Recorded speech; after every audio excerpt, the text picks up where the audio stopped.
Railway स्टेशनच्या जवळचा रस्ता आम्हाला पूर्वीसारखं करून मिळायला हवं. आणि परत वय 85 आहे, मला BP शुगर सगळं आहे. मला काय झालं तर रेल्वे जबाबदारी आणि रात्रंदिवस पाण्यात बसणार आहे. आम्हाला रस्ता पूर्ण करून द्यायला पाहिजे. माझं BP शुगर सगळं आहे, अटॅक येऊन गेलेलं आहे. हे सगळं रेल्वे स्टेशन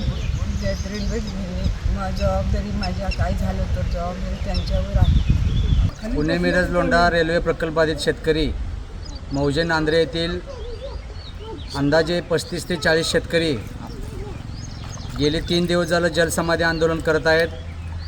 राज्याचे महसूल मंत्री आदरणीय बावनकुळे साहेब यांनी सांगितलेलं होतं की रेल्वे प्रशासन असू दे किंवा कुठल्याही प्रकल्पामुळे जर शेतकऱ्यांचा वहिवाटीचा रस्ता बंद झाला तर तो सदरचा रस्ता तयार करून देण्याची जबाबदारी संबंधित विभागाची आहे. हा आदेश होऊन 10 दिवस उलटून गेलेले असतानासुद्धा रेल्वे अधिकाऱ्यांनी सदरचा आदेश धुडकावून लावून काल झालेल्या माननीय जिल्हाधिकारी साहेब यांच्या बैठकीमध्ये कोणत्याही परिस्थितीत रस्ता करून देणार नाही अशी आडमुठेपणाची व लोकांना आंदोलनास प्रवृत्त करण्याची भाषा काल रेल्वे अधिकारी दीपक कुमार यांनी केलेली आहे. त्याचबरोबर जिल्हाधिकाऱ्यांनी त्यांना विचारलं असताना रस्ता का करून देत नाही, पूर्वीच्या अधिकाऱ्यांनी लिहून दिलं त्यांना विचारा अशी उडवाउडीची उत्तर माननीय जिल्हाधिकाऱ्यांनी दिलेलं आहे.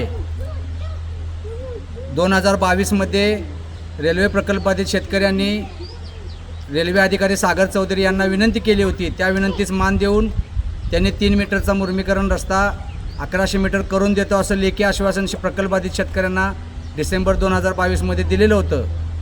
त्याच्याबद्दल काहीच कारवाई झाली नाही म्हणून जानेवारी 2025मध्ये तत्कालीन जिल्हाधिकारी राजा दयानिधी साहेब यांच्या समवेत बैठक आयोजित केलेली होती.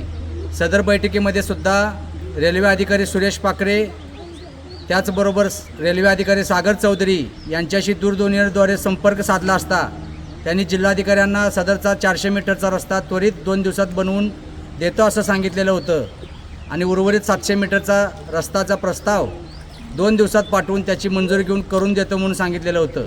या गोष्टीला आज 18 महिने उलटून गेले तरीसुद्धा कोणत्याही प्रकारचं रस्त्याचं काम किंवा प्रस्ताव न पाठवून रेल्वे अधिकाऱ्यांनी माननीय महसूल मंत्री असू देत किंवा महसूल प्रशासन असू दे, त्याचबरोबर जिल्ह्याचे डिस्ट्रिक्ट मॅजिस्ट्रेट जिल्हाधिकारी साहेब असू देत यांच्या आदेशांना केराची टोपली दाखवलेली आहे. ह्या सगळ्याचा निषेध म्हणून आम्ही 30 ते 35 शेतकरी जलसमाधी आंदोलन सुरू केलेलं आहे. जोपर्यंत आमच्या मागण्या मान्य होणार नाहीत, आमचा रस्ता बनवून दिला जाणार नाही, तोपर्यंत आम्ही आता पाण्यातून बाहेर येणार नाही. दिवसरात्र आंदोलन चालू राहील. आम्हाला होणारा तासाला जे काही शेतकऱ्यांना त्रास होईल त्याचबरोबर आमच्यासोबत गट नंबर 157 मधील मालक आदरणीय आमच्या विमलाजी यांचं वय 85 वर्ष वय आहे. त्या सध्या देखील आंदोलनासाठी बसलेले आहेत. त्यांना शुगर BPचा त्रास आहे. त्यांना जरी काय कुणाला झालं यातल्या तर त्या सर्वस्वी रेल्वे प्रशासन जबाबदार राहील.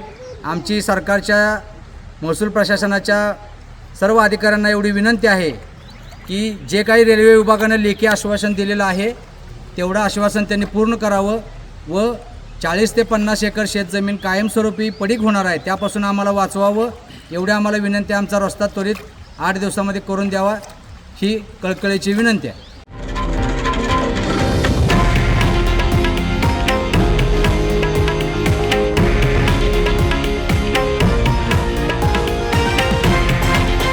हे आहे देशातील नंबर 1 न्यूज नेटवर्क आणि आपण पाहत आहात TV9 मराठी, एकमेव.